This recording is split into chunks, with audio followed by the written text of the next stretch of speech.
Guys, ఎలా ఉన్నారు అందరూ? ఆఫ్టర్ సో మెనీ డేస్ మళ్ళీ అయితే లాంగ్ వీడియో అనేది రిలీజ్ చేస్తున్నాను. So once again welcome to my channel Sravani Reddy GBR. ఈ రోజు వచ్చేసి లాస్ట్ డే ఆఫ్ కాలేజ్ అనమాట. So get ready with me. And exactly ఈ రోజు వచ్చేసి సంక్రాంతి ముందైతే జరిగిందనమాట. అప్పుడెప్పుడో వీడియో ఇప్పుడు పోస్ట్ చేస్తున్నారు ఏంటి అక్క అనుకోవచ్చు. నాకు చాలా బద్ధకం అనమాట. చాలా వీడియోస్ పెండింగ్ లో ఉన్నాయని చెప్పేసి ఈ వీడియో పక్కన పెట్టాను. అసలు చూడటమే మర్చిపోయాను అనమాట. ఈ మధ్య చూడగానే గుర్తొచ్చింది, అందుకే ఫాస్ట్ గా అయితే ఎడిట్ చేశాను. 4 years ఒకే హాస్టల్లో ఒకే రూమ్ లో అయితే స్టే చేశాను నేను. చాలా అంటే చాలా మెమరీస్ ఉన్నాయి నాకు ఈ రూమ్ లో. బాధ, సంతోషం, కోపం, అలానే సక్సెస్ చూశాను, డౌన్ ఫాల్స్ చూశాను. ఎగ్జామ్స్ అప్పుడు టెన్షన్స్, ఎగ్జామ్స్ అయిపోతే parties and day outs and also night outs చేశాను ఫ్రెండ్స్ తో. అండ్ చాలా ముచ్చట్లు, గొడవ బట్టాలు రూమ్మేట్స్ తో. చాలా అంటే చాలా. ఒక హాస్టలర్ గా ఉన్నప్పుడు ఎంత ప్లస్ పాయింట్స్ ఉంటాయో అంత మైనస్ పాయింట్స్ ఉంటాయి. హాస్టల్ లైఫ్ అనేది ప్రతి ఒక్కరికి కూడా ఒక ఎక్స్పీరియన్స్ చేయాల్సిందే. అబ్బో నువ్వు ఒక్కదానివే ఉంటున్నావేంటి హాస్టల్లో, చాలా మంది ఉంటున్నావు అనుకోవచ్చు. నిజమే, ఉన్న ప్రతి ఒక్కరికి కూడా ఇది ఒక ఎమోషన్. ఎప్పుడెప్పుడు ఇంటికి వెళ్ళాలా అనిపిస్తుంది. బట్ ఎప్పుడైతే మొత్తం లగేజ్ సర్ది ఇంటికి వెళ్తున్నామో, అబ్బా we missed this hostel and also ఇక్కడ ఫ్రెండ్స్ని మిస్ అవుతున్నామే అనే బాధ కూడా ఉంటుంది పక్క మనసులో. సో ఇంకా లగేజ్ అంతా ప్యాక్ చేసేసి మొత్తానికి అయితే ఎగ్జామ్కి బయలుదేరాను. This is the last exam in my BTech life and also my whole life. మంచు కూడా చూస్తున్నారు కదా, చాలా బాగుంది. కాలేజ్ పొద్దున్నే వెళ్ళిపోయాము, ఎందుకంటే మాకు పొద్దున్నే ఎగ్జామ్ అండ్ ఆల్సో బాగా చదివేసా అనుకుంటారేమో. నైట్ లగేజ్ సర్దేసరికి ఆల్మోస్ట్ 12 అయిపోయి 12 నుంచి 1 వరకే చదివాను నేను. ఒక గంటలో అయితే అసలు ఆ సెమ్కి ప్రిపేర్ అయ్యాను.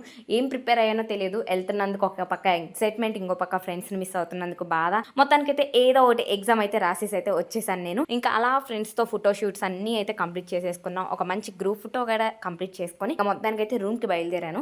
మా పేరెంట్స్ అయితే వస్తున్నారు నన్ను తీసుకెళ్ళడానికి. నన్ను ఫస్ట్ డే ఆఫ్ కాలేజ్కి వదిలిపెట్టడానికి వచ్చారనమాట. ఇంకా ఆ తర్వాత ఎప్పుడు రాలేదు, ఎందుకంటే ఎప్పుడైనా సరే నేనే ఇంటికి వెళ్ళటం తప్ప వాళ్ళు వచ్చే అవసరం అయితే ఏ రోజు రాలేదు. సో మళ్ళీ లాస్ట్ డే తీసుకెళ్ళడానికి అయితే వస్తున్నారు, లగేజ్ ఎక్కువ ఉంది కాబట్టి. ఇప్పుడు నేను మీ అందరితో ఒక మూమెంట్ అయితే షేర్ చేసుకుంటాను. ఇప్పుడు ప్రెసెంట్ ఉన్న నా రూమ్మేట్స్ కన్నా ముందు అయితే ఇంకొక 2 రూమ్మేట్స్ ఉన్నారనమాట. నేను వచ్చేసి 3 షేరింగ్ కదా. సో ఆ రూమ్మేట్స్ ఎవరంటే నా సీనియర్స్. లైక్ వాళ్ళు ఎంబీఏ అండ్ ఎంసీఏ అనమాట. నేను వచ్చేసి బీటెక్ ఫస్ట్ ఇయర్. వాళ్ళిద్దరూ కూడా చిన్నప్పటి నుంచి బెస్ట్ ఫ్రెండ్స్. అండ్ ప్రెసెంట్ ఇప్పుడున్న నా రూమ్మేట్స్ కూడా చిన్నప్పటి నుంచి బెస్ట్ ఫ్రెండ్స్. అదేంటో కానీ కోఇన్సిడెన్స్, నాకు వచ్చిన రూమ్మేట్స్ అందరూ కూడా బెస్ట్ ఫ్రెండ్సే వస్తున్నారు. మంచిగా నన్ను కూడా కలిపేసుకొని వెళ్తూ ఉన్నారు. ఇంకొక విషయం చెప్పాలంటే, నాకు వచ్చిన సీనియర్స్ 2 పేర్లు కూడా చందు, బిందు. చాలా మంచి వాళ్ళు. ఇప్పటికీ వాళ్ళు వెకేట్ చేసి వెళ్ళిపోయి ఆల్మోస్ట్ 2.5 years అవుతుంది. అయినా సరే ఇంకా నాతో కాంటాక్ట్ అవుతున్నారు. ఎలా అంటే చాలా క్లోజ్గా. నన్ను అయితే బుడ్డమ్మ బుడ్డమ్మ అని పిలుస్తారు. చాలా బాగా నన్ను వాళ్ళ సొంత చెల్లిగా చూసుకుంటారు. నాకు కూడా ఒక మంచి సొంత సిస్టర్స్ లాగా అయితే అయిపోయారనమాట. ఏదైనా షేర్ చేసుకోవచ్చు, ఏదైనా మాట్లాడచ్చు, ఎప్పుడైనా కాల్ చేయొచ్చు. బాగా అంత ఫ్రీడమ్ ఇచ్చారు నాకు. అండ్ వాళ్ళ నుంచి నేను బాగా నేర్చుకున్నాను కూడా, ఎలా ఉండాలి, ఎలా ఉండకూడదు. Not only about education, life గురించి కూడా నేర్చుకున్నాను. మొత్తానికి ఒక బయటకు వచ్చామంటే మనం ఇల్లు దాటి చాలా నేర్చుకుంటాం అంటారు కదా సొసైటీ నుంచి. ఆ సొసైటీలో మనకి రైట్ పీపుల్ కానీ మీట్ అవుతే చాలానే నేర్చుకుంటాం రైట్ పీపుల్ నుంచి.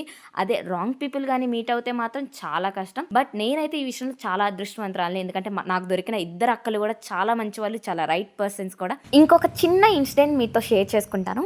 నేను బీటెక్ సెకండ్ ఇయర్లో ఉన్నప్పుడు నాకు ఒక ఎగ్జామ్ అనమాట. చాలా అంటే చాలా భయం వేసేసింది. అసలు అన్ని చదివాను, బట్ ఎలా రాయాలి, పాస్ అవుతానా ఫెయిల్ అవుతానా అని బాగా భయం వేసి ఏడుస్తున్నాను.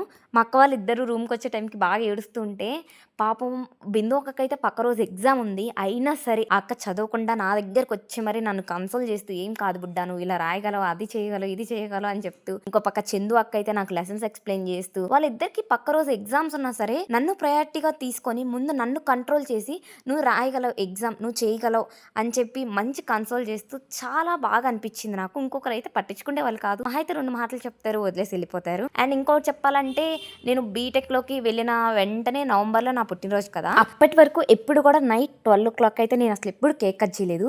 సో ఫస్ట్ టైం వెళ్ళగానే 1 month ఆఫ్ పీరియడ్లోనే వాళ్ళు నాకు చాలా క్లోజ్ అయిపోయారు. వెంటనే నైట్ 12 o'clock కేక్ కట్ చేసి best surprise in my life అనొచ్చు. సో ఇంకా అలా చాలా అంటే చాలా మెమరీస్ ఉన్నాయి.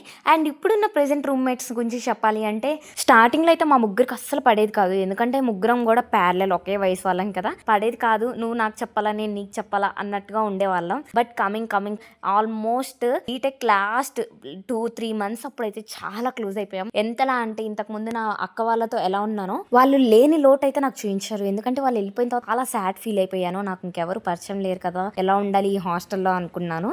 బట్ వాళ్ళు వచ్చాక గొడవలు జరిగాయి. ఆ తర్వాత బాగా కలిసిపోయారు మా అక్క వాళ్ళలాగా నాతో. చాలా క్లోజ్ అయిపోతూ మంచిగా మాట్లాడుకుంటూ, నాకేదైనా అప్ అండ్ డౌన్స్ ఉన్న వాళ్ళు వింటూ, వాళ్ళ అప్ అండ్ డౌన్స్ నేను వింటూ.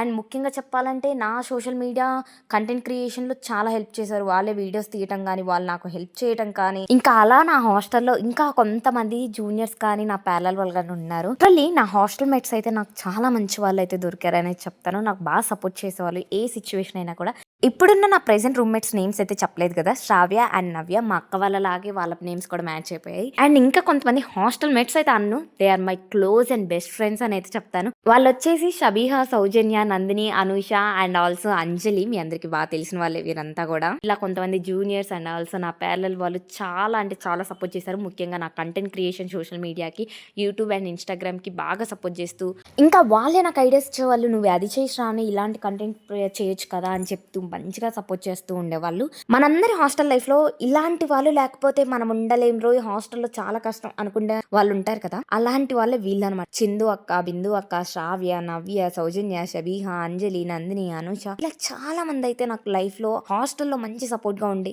నాట్ ఓన్లీ కాలేజ్లో కూడా చాలా మంది ఉన్నారు. అలానే హాస్టల్లో ఒక మంచి బిగ్ రోల్ అయితే వీళ్ళందరూ నా లైఫ్లో ప్లే చేశారు. వాళ్ళందరి గురించి చెప్పాలంటే ఇంకా చాలా చాలా మంచి మూమెంట్స్ అయితే ఉన్నాయి. బట్ ఈ వీడియో అయితే సరిపోదు. చాలా మంది ఫ్రెండ్స్ నన్ను మర్చిపోతావు కదా అంటూ ఉంటారు. ఎందుకు మర్చిపోతాను? ఇప్పుడున్న మోసం చేసే సమాజంలో మన అనుకొని, నా మంచి కోరుకొని నా వెంట నడిచిన మిమ్మల్ని లైఫ్లో ఎప్పటికీ మర్చిపోను. ఆ గ్రాటిట్యూడ్ అయితే ఎప్పటికీ నేను చూపిస్తాను. మన మంచి కోరుకుండే వాళ్ళని మర్చిపోతే ఇంకా ఆ జీవితమే వేస్ట్ అని అయితే నేను చెప్తాను.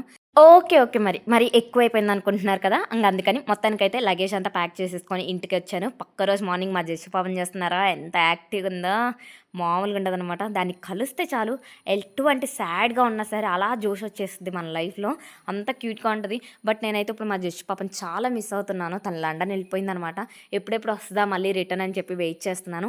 ఈ చాక్లెట్స్ వచ్చేసి మా బాబాయ్ ఆస్ట్రేలియా నుంచి వచ్చినప్పుడు తెచ్చారనమాట. నేను అసలు హాస్టల్‌లో ఉన్నాను కాబట్టి అప్పుడు తినలేదు. మా మమ్మీ అయితే 2 మంత్స్‌గా నా కోసం దాచి మరీ ఇచ్చింది. మా బాబాయ్ తెచ్చిన చాక్లెట్స్ నేను తినకుండా ఉండకూడదు అని చెప్పేసి. సరే మరి ఇంకొక మంచి వీడియోతో అయితే మీ అందరి ముందుకు వస్తాను. ఒక మంచి వీడియో అయితే రాబోతుంది. త్వరలోనే రిలీజ్ చేస్తాను. బై. Subscribe my channel.